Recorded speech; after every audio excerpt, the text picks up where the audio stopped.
Good morning students, welcome back to English class. So in previous class we have discussed about in C1. So now let's start paragraph number 4. Sir C.V. Raman, the close name, and page number is 19, 1 Nash. Let's see paragraph number 4. Even as Deputy Accountant General, Raman mixed with scientists and took interest in science. One day, while returning from his office, he saw a banner outside a building on which was printed the Indian Association of Scientists.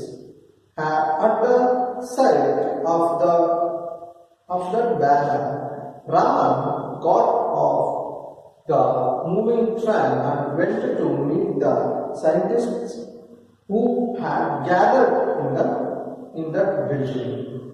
Sometime later, when he was in Rangpur, he learned that an institution had bought a piece of modern scientific apparatus. He hurriedly put on his clothes and went to have a look at it. Such was the interest he had in science. So even as a Deputy Accountant General, Deputy Accountant General ಆಗಿದ್ದಂಥ ಸಂದರ್ಭದಲ್ಲಿ Raman mixed with scientists and took interested in science. ಇವರು competitive exam ಅನ್ನು ಕೋಲ್ಕತ್ತಾದಲ್ಲಿ history and economics ಅಲ್ಲಿ ತಗೊಂಡು ಒಂದು ಒಳ್ಳೆ job ಅನ್ನ ತೆಗೆದುಕೊಂಡಂತ ಸಂದರ್ಭದಲ್ಲೂ ಆ ಜಾಬ್ ಮಾಡ್ತಾನೂ ಸಹ ಮಿಕ್ಸ್ಡ್ ವಿತ್ ಸೈಂಟಿಸ್ಟ್. ಸೊ ವಿಜ್ಞಾನ ಜೊತೆಗೆ ಮಿಕ್ಸ್ ಮಾಡ್ಕೊಂಡು ಇಂಟ್ರೆಸ್ಟ್ ಇನ್ ಸೈನ್ಸ್, ಅವಾಗೂ ಸಹ ಅವ್ರಿಗೆ ಆಸಕ್ತಿ ಸೈನ್ಸ್ ಬಗ್ಗೆ ಇತ್ತು. One day while returning from his office, ಒಂದು ದಿನ ಅವ್ರು ರಿಟರ್ನಿಂಗ್ ಫ್ರಮ್ ಹಿಸ್ ಆಫೀಸ್ ಕೆಲಸವನ್ನು ಮುಗಿಸ್ಕೊಂಡು ಮನೆಗೆ ಬರ್ತಾ ಇರ್ತಾರೆ, ರಿಟರ್ನ್ ಆಗ್ತಾ ಇರ್ತಾರೆ. ಈ ಸಾ A banner outside A building. ಈ ಸಾ ಸೊ ನೋಡ್ತಾರೆ A banner outside A building. ಒಂದು ಕಟ್ಟಡದ ಎದುರುಗಡೆ, ಒಂದು ಬಿಲ್ಡಿಂಗ್ ಎದುರಿಗೆ ಒಂದು ಬಿಲ್ಡಿಂಗ್ ಒಂದು ದೊಡ್ಡ ಬ್ಯಾನರ್ ಅನ್ನ ಹಾಕ್ತಾರೆ. Banner means a message showed in the long piece of paper. So page number 21 ಅಲ್ಲಿ ಇದೆ. Banner means a long piece of cloth with a message on it that carried between two poles on the hang public place. ನಾಮಫಲಕ, ಒಂದು public place ಅಲ್ಲಿ ಒಂದು information ಇರುವಂತಹ ಒಂದು ಬಟ್ಟೆ piece ಅನ್ನ ಅದ್ರ ಮೇಲೆ ಇನ್ಫಾರ್ಮೇಶನ್ ಅನ್ನು ಬರೆದು ನೇಟ್ ಹಾಕಿರ್ತಾರೆ, ಎಲ್ಲರಿಗೂ ಗೊತ್ತಾಗಲಿ ಅನ್ನುವಂಥದ್ದು ಅದರ ಮುಖ್ಯ ಉದ್ದೇಶ. ಆ ಬ್ಯಾನರ್ ಅನ್ನು ಔಟ್ಸೈಡ್ ಆಫ್ ಬಿಲ್ಡಿಂಗ್ ನೋಡ್ತಾರೆ. ಆನ್ ವಿಚ್ ವಾಸ್ ಪ್ರಿಂಟೆಡ್, ಆ ಬ್ಯಾನರ್ ಮೇಲೆ ಏನ್ ಪ್ರಿಂಟ್ ಆಗಿರುತ್ತೆ ಅಂತಂದ್ರೆ the Indian Association of Scientists. So ಭಾರತದ ಒಂದು ವಿಜ್ಞಾನಿಗಳ ಅಸೋಸಿಯೇಷನ್ ಸಂಘಟನೆ ಅಂತ ಬರೆದಿರುತ್ತೆ. At that sight of the banner ಅನ್ನ ನೋಡ್ತಾರೆ. ಸೈಟ್ ಮೀನ್ಸ್ ಸೀನ್, ನೋಡ್ತಾರೆ. Sight means seen. ಆ ಬ್ಯಾನರ್ ಅನ್ನ ನೋಡ್ತಾರೆ outside the building. Raman got off the moving train. ಯಾವಾಗ ನೋಡ್ತಾರೆ ಅಂದ್ರೆ returning the home on by train ಅಲ್ಲಿ ಬರ್ತಾ ಇರ್ತಾರೆ. ಆ ಬ್ಯಾನರ್ ನೋಡಿದ ತಕ್ಷಣ ಮೂವಿಂಗ್ ಟ್ರೈನ್ ಇಂದಲೇ ಇಳಿದು ಬಿಡ್ತಾರೆ. ಯಾಕೆಂದ್ರೆ ವಿಜ್ಞಾನಿಗಳ ಒಂದು ಸಂಘಟನೆ, ಸಂಘ ಇರುವಂತಹ ಒಂದು ಬ್ಯಾನರ್. ಆ ಬಿಲ್ಡಿಂಗ್ ಅಲ್ಲಿ ಏನೋ ವಿಜ್ಞಾನಿಗಳ ಸಂಬಂಧಪಟ್ಟಂತಹ ಒಂದು ಸಭೆ ನಡೀತಾ ಇರ್ತಾರೆ. Raman got off the moving train and went to meet the scientists who had gathered in that building. Gather means ಅಲ್ಲಿ ಸೇರಿರುವಂತಹ ವಿಜ್ಞಾನಿಗಳನ್ನು ನೋಡೋದಕ್ಕೋಸ್ಕರ ಮೂವಿಂಗ್ ಟ್ರೈನ್ ಇಂದಲೇ ಅವರು ಇಳಿತಾರೆ. ಸಮ್ ಟೈಮ್ ಲೇಟರ್, ಕೆಲವು ದಿನಗಳ ಹಿಂದೆ, when he was in Rangpur, he learned that an institution had bought a piece of modern scientific apparatus. So modern ಸೈನ್ಸ್ಗೆ ಸಂಬಂಧಪಟ್ಟಂತಹ ಕೆಲವುಗಳನ್ನು ಅವರು ಕಲಿತಿದ್ರು. ಈ ಹರಳಿ ಪುಟ್ ಆನ್ ಈಸ್ ಕ್ಲಾತ್ ನೋಡಿದ ತಕ್ಷಣ ಪುಟ್ ಆನ್ ಮೀನ್ಸ್ ವೇರ್ ಮಾಡೋದು, ಕ್ಲಾತ್ ಅನ್ನ ವೇರ್ ಮಾಡೋದು, ಹಾಕೊಳ್ತಾರೆ cloth. And went to have a look at it. So ಅದನ್ನು ನೋಡಿದ ತಕ್ಷಣ ರಂಗೋನಲ್ಲಿ ಇದೇ ರೀತಿಯಾದಂತಹ ಘಟನೆ ನಡೆದಿರುತ್ತೆ. ಆ ರೀತಿಯಾದಂತಹ ಘಟನೆ ಬಂದ ತಕ್ಷಣ ಅವರು ಬಟ್ಟೆನ ಹಾಕೊಂಡ್ಬಿಟ್ಟು ಮತ್ತೆ ಆ ಒಂದು ಲುಕ್ ಅಟ್ ಇಟ್ ಅದನ್ನ ನೋಡೋದಕ್ಕೋಸ್ಕರ ಹೋಗ್ತಾರೆ. Such was the interest he had in science. Such was the interest, ಆ ರೀತಿಯಾದಂತಹ ಆಸಕ್ತಿ ಅವರಿಗೆ ವಿಜ್ಞಾನದ ಬಗ್ಗೆ ಇತ್ತು ಅನ್ನುವಂಥದ್ದನ್ನು ನಾವು ನೋಡ್ಬೋದು. ಇನ್ 1911 Raman was appointed Special Accountant General for Posts and Telegraph in Kolkata. But when he was offered the post of professor at Kolkata University, he jumped at that offer and accepted the post gladly. After working at Kolkata University for 15 years, he became the director of the Indian Institute of Science in Bengaluru. The Raman Research Institute was started in 1948. Raman resigned his post at the Indian Institute of Science and became the director of the Research Institute. Here he conducted his research in physics until his death. So let's see the explanation. In 1911, Raman was appointed Special Accountant General. Not a Deputy Accountant General ಆಗಿ ಅವರು appoint ಆಗಿದ್ದರು. 1911 ಅಲ್ಲಿ special accountant general ಆಗಿ ಅವರು increase ಆಗ್ತಾರೆ ಅವರ post ಅಲ್ಲಿ. So in Post and Telegraph in Kolkata, Post and Telegraph Institute ಒಂದು ಇಲಾಖೆಯಲ್ಲಿ ಅವರು ಕೋಲ್ಕತ್ತಾದಲ್ಲಿ ಹೈಯರ್ ಪೋಸ್ಟ್ಗೆ ಹೋಗ್ತಾರೆ, ಪ್ರಮೋಟ್ ಆಗ್ತಾರೆ. But when he was offered the post of professor at Kolkata University, ಈ ಒಂದು ಸ್ಪೆಷಲ್ ಅಕೌಂಟೆಂಟ್ ಜನರಲ್ ಆಗಿ ಕೋಲ್ಕತ್ತಾದಲ್ಲಿ ವರ್ಕ್ ಮಾಡುವಂತ ಸಂದರ್ಭದಲ್ಲಿ, ಕೆಲಸ ಮಾಡುವಂತ ಸಂದರ್ಭದಲ್ಲಿ ಇವರಿಗೊಂದು ಆಫರ್ ಬರುತ್ತೆ, ಒಂದು ಅವಕಾಶ ಸಿಗುತ್ತೆ.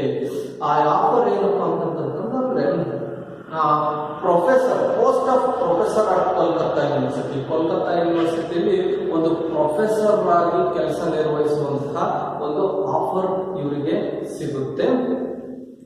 He jumped at that offer and accepted the post gladly. So he jumped ಅಂದ್ರೆ ಈ ವರ್ಕ್ ಮಾಡ್ತಾ ಇರುವಂತಹ ಸ್ಪೆಷಲ್ ಅಕೌಂಟೆಂಟ್ ಜನರಲ್ ಹುದ್ದೆಯಿಂದ ಬಿಟ್ಟು ಈ ಜಂಪ್ಡ್ ಜಿಗಿತಾರೆ. ಯಾವುದಕ್ಕೆ? So at the offer and accepted post gladly. Post means ಕೆಲಸ, accept means ಸ್ವೀಕರಿಸುವಂತದ್ದು. ಆಮೇಲೆ ಗ್ಲಾಡ್, ಹ್ಯಾಪಿಲಿ, ಅವ್ರಿಗೆ ತುಂಬಾ ಖುಷಿ ಆಗುತ್ತೆ. It's A dream job. ಅವರು ಸೈನ್ಸ್ ಅಲ್ಲಿ ಏನಾದ್ರು ಮಾಡಬೇಕು ಅಂತ ಅಂತದ್ರಲ್ಲಿ ಕೋಲ್ಕತ್ತಾ ಯೂನಿವರ್ಸಿಟಿಯಲ್ಲಿ ಪ್ರೊಫೆಸರ್ ಹುದ್ದೆ ಸಿಕ್ಕಿದ ತಕ್ಷಣ ಈ ಸ್ಪೆಷಲ್ ಅಕೌಂಟೆಂಟ್ ಜನರಲ್ ಹುದ್ದೆಯನ್ನು ಬಿಟ್ಬಿಟ್ಟು ಅವ್ರು ಖುಷಿಯಿಂದಲೇ ಆ ಕೆಲಸಕ್ಕೆ ಹೋಗ್ತಾರೆ. After working at Kolkata University for 15 years, Kolkata ಯೂನಿವರ್ಸಿಟಿಗೆ ಅವರು 15 years ಪ್ರೊಫೆಸರ್ ಆಗಿ ವರ್ಕ್ ಮಾಡ್ತಾರೆ. So students, let's see the C2 question and answer. The first question is like this: how long did he work at Kolkata University? Kolkata University ಎಷ್ಟು ವರ್ಷ ಅವರು ಕೆಲಸವನ್ನು ನಿರ್ವಹಿಸ್ತಾರೆ? ಎಷ್ಟು ವರ್ಷ? 15 years ಆಗಿ ಪ್ರೊಫೆಸರ್ ಆಗಿ ವರ್ಕ್ ಮಾಡ್ತಾರೆ. He became the director of the Indian Institute of Science in Bangalore. So after 15 years work ಆದ ತಕ್ಷಣ ಕೋಲ್ಕತ್ತಾದಲ್ಲಿ ಬೆಂಗಳೂರಲ್ಲಿ ಇಂಡಿಯನ್ ಇನ್ಸ್ಟಿಟ್ಯೂಟ್ ಆಫ್ ಸೈನ್ಸ್ ಅಂತ ಇದೆ, ಇವಾಗ ಸರ್ಕಾರ ನಡೆಸ್ತಾ ಇದೆ. ಬೆಂಗಳೂರಲ್ಲಿ ಉತ್ತಮವಾದಂತಹ ಒಂದು ಇನ್ಸ್ಟಿಟ್ಯೂಷನ್. ಆ ಡೈರೆಕ್ಟರ್ ಆಗ್ತಾರೆ. ಆ ಇಂಡಿಯನ್ ಇನ್ಸ್ಟಿಟ್ಯೂಟ್ ಆಫ್ ಸೈನ್ಸ್ ಬೆಂಗಳೂರಲ್ಲಿ ಇರುವಂತಹ ಒಂದು ಇನ್ಸ್ಟಿಟ್ಯೂಟ್ಗೆ ಇವರು ಡೈರೆಕ್ಟರ್ ಆಗಿ ಪೋಸ್ಟ್ ಹೋಗ್ತಾರೆ. The Raman research institute was started in 1947.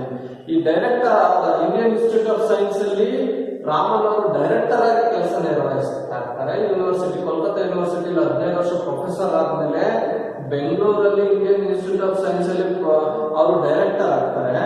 1947 ಅಲ್ಲಿ ಏನಾಗುತ್ತೆ ಅಂತಂದ್ರೆ ರಾಮನ್ ರಿಸರ್ಚ್ ಇನ್ಸ್ಟಿಟ್ಯೂಟ್ ಸ್ಟಾರ್ಟ್ ಆಗುತ್ತೆ. ಇವರ ಡ್ರೀಮ್ ಚೈಲ್ಡ್ ಆಗಿರೋದು. So Raman resigned his post at the Indian institute of science.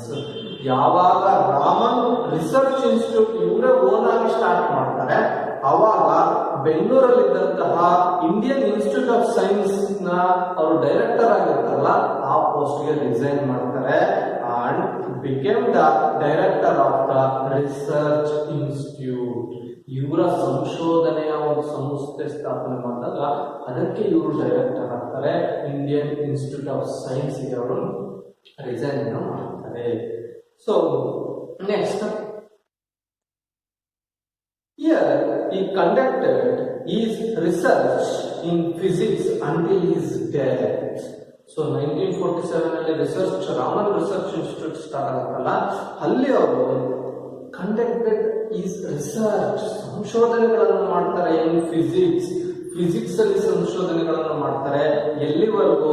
Until is death, ಅವರ ಕೊನೆಯ ಉಸಿರಿರುವಂತಹ ಸಂದರ್ಭದವರೆಗೂ ಅವರು ಈ ಒಂದು ಇನ್ಸ್ಟಿಟ್ಯೂಟ್ ಅಲ್ಲಿ ಫಿಸಿಕ್ಸ್ ಬಗ್ಗೆ ರಿಸರ್ಚ್ ಗಳನ್ನ ಮಾಡ್ತಾನೆ ಇರ್ತಾರೆ ಅನ್ನುವಂಥದ್ದನ್ನ ನಾವು ಇಲ್ಲಿ ನೋಡಬಹುದು. Next, Raman was a great scientist throughout his life. He was intensely attached to science.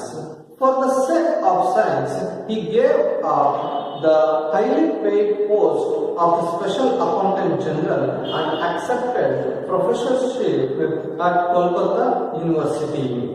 He would forget all about food and rest while he was at work.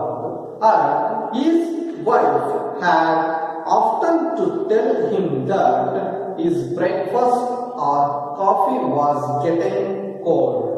Like all great scientists, Raman had a lot of curiosity.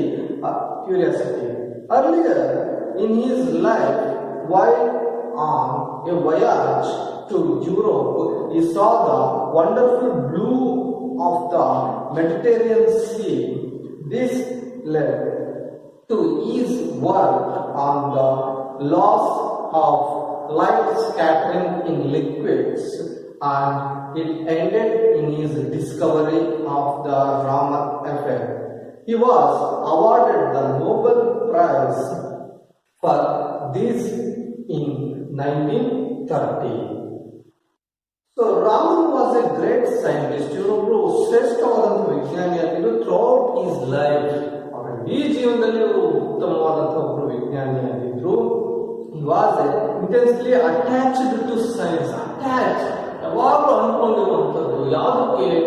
ಸೈನ್ಸ್ಗೆ ಯಾವಾಗಲೂ ಅನ್ಕೊಂಡಿರ್ತಾರೆ. ಇವು throughout life science ಆಗಿರುತ್ತೆ. For the sake of science, ಈ ವಿಜ್ಞಾನ science ನ ಸಲುವಾಗಿ ಈ gave up the highly paid post. ಯಾವುದು?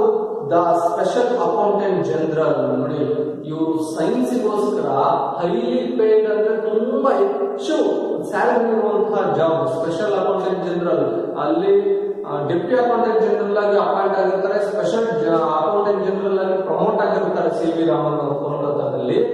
ಆ ಜಾಬ್ ಅನ್ನೇ ಬಿಡ್ತಾರೆ. ಯಾವುದಕ್ಕೋಸ್ಕರ? Offer the professorship of Kolkata University accept ಮಾಡ್ಕೊಳ್ತಾರೆ. ಕೋಲ್ಕತ್ತಾ ಯೂನಿವರ್ಸಿಟಿಯಲ್ಲಿ ಪ್ರೊಫೆಸರ್ ಆಗುವಂತಹ ಒಂದು ಆಫರ್ ಸಿಕ್ಕಿದ ತಕ್ಷಣ ಹೈಲಿ ಪೇಯ್ಡ್ ಜಾಬ್ ಆದಂತಹ ಸ್ಪೆಷಲ್ ಅಕೌಂಟೆಂಟ್ ಜನರಲ್ ಹುದ್ದೆಯನ್ನೇ ಬಿಟ್ಟು ಇವರು ಪ್ರೊಫೆಸರ್ ಆಗಿ ಕೋಲ್ಕತ್ತಾ ಯೂನಿವರ್ಸಿಟಿಗೆ ಸೇರ್ಕೊಳ್ತಾರೆ. You would forget all about food and rest. ಈ ಫರ್ಗೆಟ್ ಅಂದ್ರೆ ಮರೆಯೋದು. All about food and rest. Food ಮತ್ತೆ ರೆಸ್ಟ್, ಆಹಾರ ಮತ್ತು ವಿಶ್ರಾಂತಿಯನ್ನ ಮರ್ತ್ಬಿಡ್ತಾರೆ. ವೈ ವಾಸ್ ಅಟ್ ವಾರ್, ಕೆಲಸ ಮಾಡುವಂತ ಸಂದರ್ಭದಲ್ಲಿ ಯಾವ ಅವರಿಗೆ ತೊಂದರೆ ಕೊಡ್ತಿರಲ್ಲ, ಎಲ್ಲ ಮರ್ತಿರ್ತಾರೆ. And his wife had often to tell him that his breakfast or coffee was getting cold. ಪದೇ ಪದೇ ಅವರ ಧರ್ಮಪತ್ನಿಯವರು, ಅವರ ಹೆಂಡತಿಯವರು, ವೈಫ್ ಅವರು ಪದೇ ಪದೇ ಹೇಳ್ಬೇಕಾಗ್ತಾ ಇರುತ್ತೆ, ನೀವು ಕೊಟ್ಟಿರುವಂತಹ ತಿಂಡಿ ಮತ್ತು ಕಾಫಿ ಆರೋಗ್ಯ ಬೇಗ ಅದನ್ನು ಸ್ವೀಕರಿಸಿ. ಅಂದ್ರೆ ಇವ್ರ ವೈಫ್ ಎಷ್ಟೊತ್ತನ್ನು ತಿಂಡಿ ಮತ್ತು ಕಾಫಿಯನ್ನು ಮುಂದೆ ಇಟ್ರು ಅವ್ರು ವರ್ಕಲ್ಲಿ ಬ್ಯುಸಿಯಾಗಿರ್ತಾರೆ. ಯಾವಾಗಲೂ ವರ್ಕಲ್ಲಿ ಬ್ಯುಸಿಯಾಗಿರೋದ್ರಿಂದ get all the rest and breakfast. So ಪದೇ ಪದೇ ಅವರು ನೆನಪಿಸ್ತಾ ಇರ್ತಾರೆ. Like all great scientists, Raman had a lot of curiosity. ಎಲ್ಲ ಸೈಂಟಿಸ್ಟ್ಗಳಿಗೂ ಇದ್ದಂತಹ ಒಂದು ಕ್ಯೂರಿಯಾಸಿಟಿ, ಒಂದು ಕುತೂಹಲ. ಕ್ಯೂರಿಯಾಸಿಟಿ ಮೀನ್ಸ್ ಕುತೂಹಲ. ಈ ನಮ್ಮ ಸಿ ವಿ ರಾಮನ್ ಅವರದ್ದು ಸಹ ಇರುತ್ತೆ. Earlier in his life why on a voyage to Europe. Earlier in his life, ಅವ್ರ ಜೀವನದಲ್ಲಿ ಒಂದ್ಸಲಿ why on a voyage, voyage means journey on the sea ಅಂತ ಕರಿತೀವಿ. ಇಲ್ಲಿ ಜರ್ನಿ ಬೈ ಸಿ, ಸೊ ಸಮುದ್ರದ ಮೇಲೆ ಒಂದು ಪ್ರಯಾಣಕ್ಕೆ ಸಮುದ್ರ ಯಾನ ಅಂತ ಕರೀಬಹುದು. ಇನ್ ಯುರೋಪ್, ಯುರೋಪ್ಗೆ ಒಂದ್ಸಲಿ ಯುರೋಪ್ ಕಂಟಿನೆಂಟ್ಗೆ ಒಂದ್ಸಲಿ ಇವರು ಸಮುದ್ರಯಾನ ಮಾಡ್ತಾ ಇರ್ತಾರೆ. ಈ ಸಾ A wonderful view of the Mediterranean C. So Mediterranean ಸಮುದ್ರ, ಅರಬ್ಬಿ ಸಮುದ್ರ, ಬಂಗಾಳದಲ್ಲಿ ಹಿಂದೂ ಮಹಾಸಾಗರ, ಅದೇ ತರ ಮೆಡಿಟೇರಿಯನ್ ಸಮುದ್ರದಲ್ಲಿ ಬ್ಲೂ ಸಿ ಅದು, ಸೊ ನೀಲಿ ಆಗಿರುವಂತಹ ಒಂದು ಸಮುದ್ರವನ್ನು ನೋಡ್ತಾರೆ. This led to his work on the laws of life scattering in liquids. So ನೀರಿನಲ್ಲಿ ಬೆಳಕು ಸಹ ಚದುರುತ್ತೆ. and it ended in his discovery of the Raman effect. ಅವಾಗ ರಾಮನ್ ಎಫೆಕ್ಟ್ ಅನ್ನುವಂತಹ ಒಂದು ಡಿಸ್ಕವರಿ, ಸಂಶೋಧನೆಯನ್ನ ಮಾಡ್ತಾರೆ. ನಾವು ಮೊದಲನೇ ಕಾಲದಲ್ಲಿ ನೋಡಿದ್ವಿ. ಸೊ ಆ ಒಂದು ಡಿಸ್ಕವರಿ ಅಥವಾ ಆ ಒಂದು ರಿಸರ್ಚ್ಗೆ he was awarded the Nobel Prize for this in 1930. 1930ರಲ್ಲಿ ನೋಬೆಲ್ ಪ್ರೈಸ್ ಅನ್ನುವಂಥದ್ದು ಇದೇ ಒಂದು ರಿಸರ್ಚ್ಗೆ ಸಿಗುತ್ತೆ ನಮ್ಮ ಸಿ ವಿ ರಾಮನ್ ಅವರಿಗೆ. ಯಾವ ರಿಸರ್ಚ್ಗೆ? Scattering of light, loss of light scattering ಅನ್ನುವಂಥದ್ದು, ಅದನ್ನ ರಾಮನ್ ಎಫೆಕ್ಟ್ ಅಂತ ನಾವು ಶಾರ್ಟ್ ಆಗಿ ಕರೆಯಬಹುದು. ಸೊ ಇದು ಪ್ಯಾರಾಗ್ರಾಫ್ ನಂಬರ್ 4, 5 and 6 ನ ಪೂರ್ತಿಯಾದಂತಹ ವಿವರ. ಇಲ್ಲಿ ಒಂದು ಪ್ರಶ್ನೆ ರೈಸ್ ಆಗುತ್ತೆ ಪ್ಯಾರಾಗ್ರಾಫ್ ನಂಬರ್ 5 ಅಲ್ಲಿ. How long did Raman work at Kolkata University? How long he works in Kolkata University? Kolkata ಯೂನಿವರ್ಸಿಟಿಯಲ್ಲಿ ಪ್ರೊಫೆಸರ್ ಆಗಿ ಎಷ್ಟು ವರ್ಷಗಳು ಕಾರ್ಯವನ್ನು ನಿರ್ವಹಿಸ್ತಾರೆ ಅನ್ನುವಂಥದ್ದು. It means 15 years. So he resigned the special accountant general and accepted the new job, means professor of Kolkata University. accept ಮಾಡ್ಕೊಂತಾರೆ professor of Kolkata ಯೂನಿವರ್ಸಿಟಿದು special accountant general ಗೆ ಅವರು ರಿಸೈನ್ ಅನ್ನ ಮಾಡ್ತಾರೆ ಅನ್ನುವಂಥದ್ದು ಮುಖ್ಯವಾಗಿ ಇಲ್ಲಿ ನೋಡಬಹುದು. After the 15-year work he became the director of Indian Institute of Science. ಮುಖ್ಯವಾಗಿ ರಿಸೈನ್ ಮಾಡಿ 15 year ವರ್ಕ್ ಮಾಡಿ ಆಮೇಲೆ ಇಂಡಿಯನ್ ಇನ್ಸ್ಟಿಟ್ಯೂಟ್ ಆಫ್ ಸೈನ್ಸ್ ನಮ್ಮ ಬೆಂಗಳೂರಿನಲ್ಲಿದೆ, ಆ ಸೈನ್ಸ್ಗೆ ಡೈರೆಕ್ಟರ್ ಆಗ್ತಾರೆ. ಆ ಹುದ್ದೆ ನಂತರ ಅವರು ಅವ್ರದೇ ಆದಂತಹ ರಾಮನ್ ರಿಸರ್ಚ್ ಇನ್ಸ್ಟಿಟ್ಯೂಟ್ ಅನ್ನು 1948 ಅಲ್ಲಿ ತೆಗಿತಾರೆ. ಆ 1948 ಅಲ್ಲಿ ಕರೆದಂತಹ ರಾಮನ್ ರಿಸರ್ಚ್ ಇನ್ಸ್ಟಿಟ್ಯೂಟ್ ಗೆ ಅವರು ಡೈರೆಕ್ಟರ್ ಆಗಿ ಕಾರ್ಯವನ್ನ ನಿರ್ವಹಿಸ್ತಾರೆ. ಅಂಟಿಲ್ ಇಸ್ ಡೆತ್ ಅಂತ ನಾವು ಕರೀಬಹುದು. ವಿದ್ಯಾರ್ಥಿಗಳು ಇಷ್ಟು ಅರ್ಥ ಆಗಿದೆ ಅಂತ ಅನ್ಕೊಳ್ತೀನಿ. ಮುಂದಿನ ಭಾಗವನ್ನ ಮುಂದಿನ ತರಗತಿಯಲ್ಲಿ ನಾವು ನೋಡೋಣ. ಸರಿಯಾಗಿ ವಿದ್ಯಾಭ್ಯಾಸವನ್ನು ಮಾಡಿ, ವಿದ್ಯಾಭ್ಯಾಸದ ಕಡೆಗೆ ಗಮನವನ್ನು ಕೊಡಿ, ಪದೇ ಪದೇ ಓದ್ತಾ ಇರಿ. ಆ ಓದೋದ್ರಿಂದಲೇ ನಿಮಗೆ ಎಷ್ಟೋ ವಿಷಯಗಳು ಮನದಟ್ಟ ಆಗ್ತವೆ ಅಂತ ಹೇಳ್ತಾ ಇವತ್ತಿನ ತರಗತಿಯನ್ನು ಮುಗಿಸ್ತಾ ಇದ್ದೀನಿ. ಧನ್ಯವಾದಗಳು. Thank you.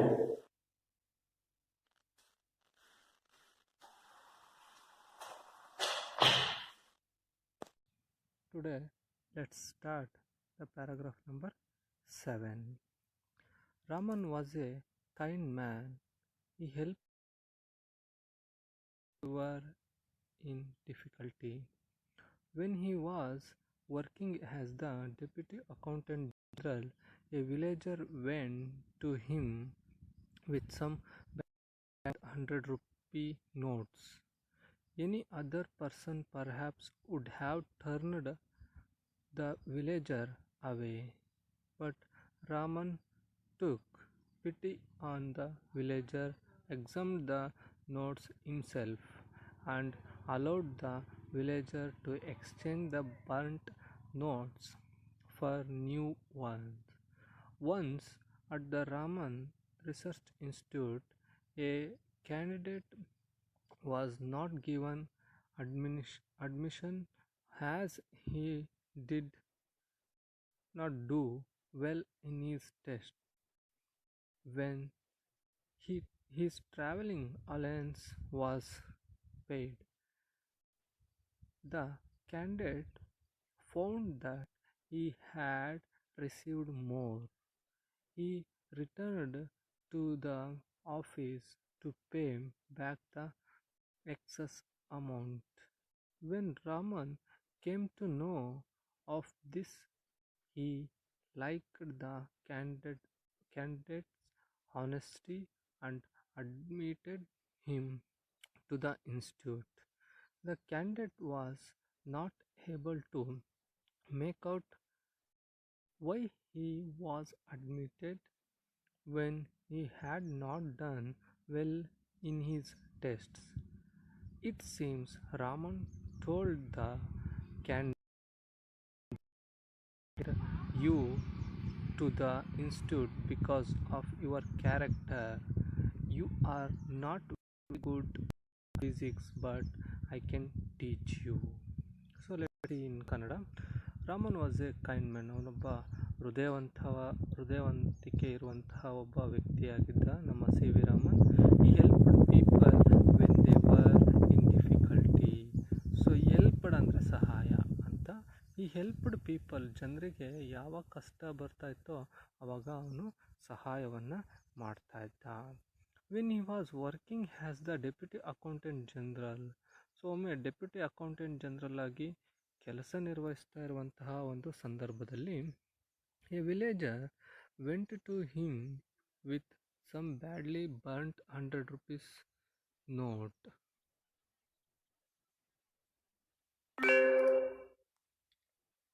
Any other person perhaps would have turned the villager away. So ವಿದ್ಯಾರ್ಥಿಗಳು, ಈ ಹರಿದಂತಹ ಒಂದು ಸುಟ್ಟಂತಹ ಒಂದು ನೋಟನ್ನು ಬೇರೆ ಯಾರಾದರೂ ಈ ಥರ ಆಗಿದ್ದಿದ್ರೆ ಆ ವಿಲೇಜರ್ನ ಹೊರಗೆ ಕಳಿಸ್ತಾ ಇದ್ರು. But Raman took pity on the villager. So Raman ಆ ರೀತಿಯಾದಂತಹ ಕೆಲಸವನ್ನು ಮಾಡಲಿಲ್ಲ. Exam the notes himself and allow exchange the burn note for a new one. So ಆ ಒಂದು ಹರಿದೋಗಿರುವಂಥ ಅಥವಾ ಸುಟ್ಟೋಗಿರುವಂತಹ ನೋಟನ್ನು ಎಕ್ಸ್ಚೇಂಜ್ ಮಾಡೋದಕ್ಕೆ ರಾಮನ್ ಅವರು ಅವಕಾಶ ಮಾಡಿಕೊಡ್ತಾರೆ.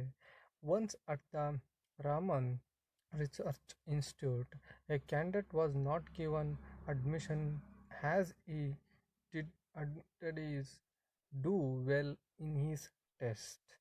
So not do well in the test. ಒಂದ್ಸಲ ಇವರ ಒಂದು ಇನ್ಸ್ಟಿಟ್ಯೂಟಲ್ಲಿ ಎಕ್ಸಾಮ್ಗಳನ್ನು ಮಾಡ್ತಾ ಇರ್ತಾರೆ ಕ್ಯಾಂಡಿಡೇಟ್ಗಳನ್ನು ತೆಗೆದುಕೊಳ್ಳೋದಕ್ಕೆ. ಗಿವನ್ ದ ಅಡ್ಮಿಷನ್ ಆ್ಯಸ್ ಈ did not do well in is test. ಆ ಎಕ್ಸಾಮಲ್ಲಿ ಒಬ್ಬ ವಿದ್ಯಾರ್ಥಿ ಸರಿಯಾಗಿ ಪರೀಕ್ಷೆಯನ್ನು ಪಾಸ್ ಆಗದೆ ಹೋದ್ರೂ ಬರೆದೇ ಹೋದ್ರೂ ಆ ಪರೀಕ್ಷೆಯನ್ನು ಆದರೂ ಸಹ ಅವನಿಗೆ ಆ ಒಂದು ಕೆಲಸ ಸಿಗುತ್ತೆ. ಯಾಕೆಂದರೆ when is travelling alliance was paid the candidate found that he had received more. So ಅಲ್ಲಿ ಎಕ್ಸಾಮ್ ಯಾರ್ಯಾರು ಬರೀತಾ ಇರ್ತಾರೋ ಆ ಬಂದಂಥವರಿಗೆ ಟ್ರಾವೆಲಿಂಗ್ ಅಲಯನ್ಸ್, ಟಿ ಎ ಅಂತ ಕರಿತೀವಿ, ಅದನ್ನು ಕೊಟ್ಟಿರ್ತಾರೆ. ಆ ಟ್ರಾವೆಲಿಂಗ್ಸ್ ಬಂದು ಹೋಗುವಂತಹ ಖರ್ಚು ಆ ಕ್ಯಾಂಡಿಡೇಟ್ಗಳಿಗೆ.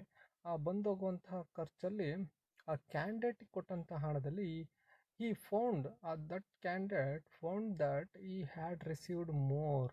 ಅವನು ಆ ಟ್ರಾವೆಲಿಂಗ್ ಅಲಯನ್ಸ್ ಎಲ್ಲರಿಗೂ ಕೊಟ್ಟಕ್ಕಿಂತ ಆ ಒಂದು ಪರ್ಟಿಕ್ಯುಲರ್ ಆ ಕ್ಯಾಂಡಿಡೇಟ್ಗೆ ಜಾಸ್ತಿ ಹಣ ಬಂದಿರುತ್ತೆ ಅಂತ ಅವನಿಗೆ ಗೊತ್ತಾಗುತ್ತೆ. He returned to the office to pay back the excess amount. So ಆ ವಿದ್ಯಾರ್ಥಿ ಎಷ್ಟು ಆನೆಸ್ಟಿ ಆಗಿದ್ದ ಅಂದರೆ ಬೇರೆ ಯಾರಾಗಿದ್ದಿದ್ರೆ ಹೆಚ್ಚಿಗೆ ಅಮೌಂಟನ್ನು ತೆಗೆದುಕೊಂಡು ಮನೆಗೆ ಹೋಗ್ತಾಯಿದ್ರು. ಆದರೆ ಆ ವಿದ್ಯಾರ್ಥಿ ಹಂಗೆ ಮಾಡಲಿಲ್ಲ. ಈ ರಿಟರ್ನ್ ಟು ದ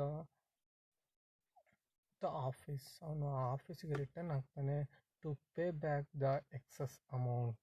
ಸೊ ಆ ಒಂದು ಹೆಚ್ಚಾಗಿ ಬಂದಂಥ ಅಮೌಂಟನ್ನು ಅವನು ರಿಟರ್ನ್ ಮಾಡ್ತಾನೆ ಆಫೀಸಿಗೆ. When Raman came to know of this he liked that candidate honesty and admitted in to the institute. Honesty ಅನ್ನುವಂಥ ಪದ ಅಂತೇಳಿ, ಆನೆಸ್ಟಿ ಅಂದರೆ ಪ್ರಾಮಾಣಿಕತೆ ಅಂತ. ಸೊ ರಾಮನಿಗೆ ಗೊತ್ತಾಯಿತು.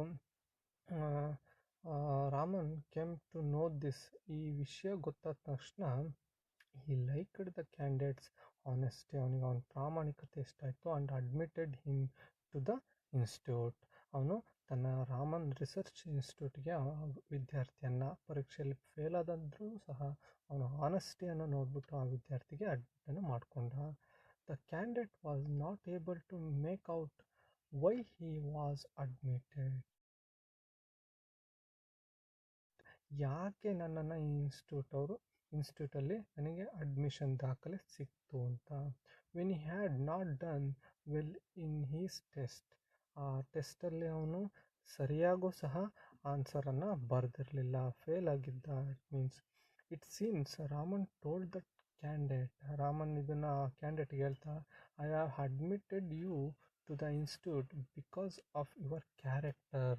ನಾನು ನಿನ್ನ ಒಂದು ನಮ್ಮ ಇನ್ಸ್ಟಿಟ್ಯೂಟ್ಗೆ ನಿನ್ನನ್ನು ಯಾಕೆ ಅಡ್ಮಿಷನ್ ಮಾಡಿಕೊಂಡೆ ಅಂತಂತಂದರೆ, ಬಿಕಾಸ್ ಆಫ್ ಯುವರ್ ಕ್ಯಾರೆಕ್ಟರ್, ನಿನ್ನ ಗುಣಲಕ್ಷಣಕ್ಕೆ ನಾನು ನಿನ್ನ ಅಡ್ಮಿಟ್ ಮಾಡಿಕೊಂಡೆ. You are not very good at physics but I can teach you.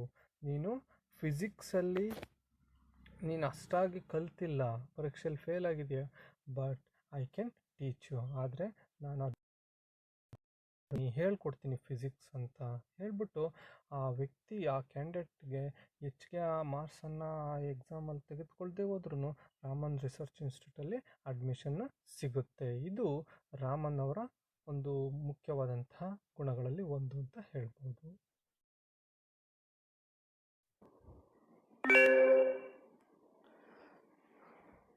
Let's see the paragraph number 8. During his lifetime, Raman received a number of honors and medals. In 1929, he was knighted by King George V and became Sir C.V. Raman.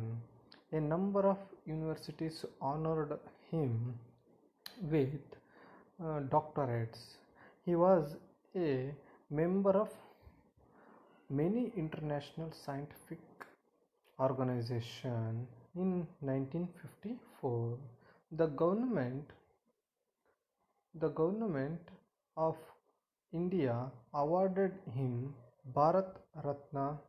In 1957, the Soviet Union honored him by awarding the International Lenin Prize. During his lifetime, Raman received number of honors and medals. ನೋಡಿ ವಿದ್ಯಾರ್ಥಿಗಳೇ, ಇವರ ಒಂದು life time ಜೀವನದಲ್ಲಿ ಅವರು ತುಂಬ number of medals and honours, ಗೌರವಗಳನ್ನು ಮತ್ತು ಪದಕಗಳನ್ನು ಇವರು ರಿಸೀವನ್ನು ಮಾಡ್ಕೊಳ್ತಾರೆ, ಇವರು ಸಿಗ್ತವೆ ಇವರ ಸಾಧನೆಗೋಸ್ಕರ. ಇನ್ 1929, 1929ರಲ್ಲಿ was knighted by King George fifth. So King George, 5ನೇ ಕಿಂಗ್ ಜಾರ್ಜ್ ಅನ್ನುವಂಥವ್ರು becoming Sir C V Raman, Sir ಅನ್ನುವಂಥ ಬಿರುದನ್ನು ಸಹ ಇವರಿಗೆ ಕೊಡ್ತಾರೆ. A number of universities honoured him with doctorate. So ಪ್ರಪಂಚದ ಇತರ ಯೂನಿವರ್ಸಿಟಿಗಳು, ವಿಶ್ವವಿದ್ಯಾನಿಲಯಗಳು ಇವರಿಗೆ He was a member of many international scientific organizations. So ತುಂಬ ಒಂದು ವಿಜ್ಞಾನಕ್ಕೆ ಸಂಬಂಧಪಟ್ಟಂತಹ ಸಂಘಟನೆಗಳಲ್ಲಿ ಇವರು ಮೆಂಬರ್ ಆಗ್ತಾರೆ. ಅದು ಇಂಟರ್ನ್ಯಾಷನಲ್ ಸಂಘಟನೆ, ಅಂತಾರಾಷ್ಟ್ರೀಯ ವಿಜ್ಞಾನ ಸಂಘಟನೆಗಳಲ್ಲಿ ಇವರು ಮೆಂಬರ್ ಆಗಿರ್ತಾರೆ, ಸದಸ್ಯರಾಗಿರ್ತಾರೆ. In 1954, the government of India awarded him Bharat Ratna.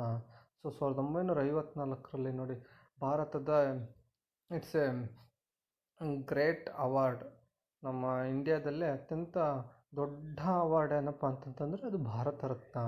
The government of India awarded him Bharat Ratna in 1954. 1954ರಲ್ಲೇ ಭಾರತ ರತ್ನವನ್ನು ಭಾರತ ಸರ್ಕಾರ ಸರ್ ಸಿ ವಿ ರಾಮನ್ ಅವರಿಗೆ, ನೋಡಿ ನೊಬೆಲ್ ಪ್ರೈಸ್ ಸಿಕ್ಕಿದ್ದಲ್ಲದೆ ನಮ್ಮ ಸಿ ವಿ ರಾಮನ್ ಅವರಿಗೆ ಭಾರತ ರತ್ನ ಒಂದು ಅವಾರ್ಡು ಸಹ ಸಿಕ್ಕಿದೆ. In 1957, the Soviet Union honoured him by awarding the international Lenin prize. Soviet Union, it means USSR ಅಂತ ಕರಿತೀವಿ ನಾವು. ರಷ್ಯಾ ದೇಶನೂ ಸಹ ಇವರಿಗೆ ಇಂಟರ್ನ್ಯಾಷನಲ್ ಲೆನಿನ್ ಪ್ರೈಸನ್ನು ಕೊಟ್ಟು ಗೌರವಿಸುತ್ತೆ ಅನ್ನುವಂಥದ್ದು ಇಲ್ಲಿ ಮುಖ್ಯವಾಗುತ್ತೆ. So let's see the paragraph number 9. On November 21, 1970, at the age of 82, in his death, India lost one of her great sons and a great scientist. So ರಾಮನ್ ಅವರ ಅಂತಿಮ ಕಾಲವನ್ನು ನಾವು ನೋಡ್ತೀವಿ ಇಲ್ಲಿ. So Raman died on November 21, 1970. ಸೊ November 21ನೇ ತಾರೀಕು 1970ನೇ ಇಸ್ವಿಯಲ್ಲಿ ಅವರು ಸಾವನ್ನಪ್ತಾರೆ. ಸೊ ಆಗ ಅವರ ವಯಸ್ಸು ಎಷ್ಟಾಗಿರುತ್ತೆ ಅಂದರೆ ಅಟ್ ದ ಏಜ್ ಆಫ್ 82, 82ನೇ ವಯಸ್ಸಿಗೆ ಅವರು ಸಾವನ್ನಪ್ತಾರೆ. In his death India lost one of the great son. So ಅವರ ಒಂದು ಸಾವು ಅನ್ನುವಂಥದ್ದು ಒಂದು ಭಾರತ ತನ್ನ ಒಂದು ಗ್ರೇಟ್ ಸನ್, ಒಂದು ಒಬ್ಬ ಶ್ರೇಷ್ಠ ಮಗನನ್ನು ಕಳ್ಕೊಳ್ಳುತ್ತೆ. And the world a great scientist. ಪ್ರಪಂಚ ಏನು ಕಳ್ಕೊಳ್ಳುತ್ತಪ್ಪ ಅಂತಂದರೆ ಒಬ್ಬ ದೊಡ್ಡ ವಿಜ್ಞಾನಿಯನ್ನು ಕಳ್ಕೊಳ್ಳುತ್ತೆ ಅನ್ನುವಂಥದ್ದು ಈ ಪಾಠದ ಅರ್ಥ. ಸೊ ಇಲ್ಲಿ ವಿದ್ಯಾರ್ಥಿಗಳೇ C2ದಲ್ಲಿ ಸಮ್ 3 ಕ್ವಶನ್ಸ್ ಆಗಿದೆ, 3 ಕ್ವಶನ್ಸ್ಗಳಿದ್ದಾವೆ. So first question, how long did he work at Calcutta university ಅಂತ ಇದೆ. ಎಷ್ಟು ವರ್ಷ ಕಲ್ಕತ್ತಾ ಯೂನಿವರ್ಸಿಟಿಯಲ್ಲಿ ಅವರು ಕೆಲಸವನ್ನು ಮಾಡಿದರು? ನಾನು ಲಾಸ್ಟ್ ಕ್ಲಾಸಲ್ಲಿ ನಿಮಗೆ ಹೇಳಿದ್ದೆ 15 years, 15 ವರ್ಷಗಳು ಅವರು ಕೆಲಸವನ್ನು ಮಾಡ್ತಾರೆ ಇನ್ನು ಕೋಲ್ಕತ್ತಾ ಯೂನಿವರ್ಸಿಟಿಯಲ್ಲಿ ಪ್ರೊಫೆಸರ್ ಆಗಿ ಕೆಲಸವನ್ನು ಮಾಡ್ತಾರೆ.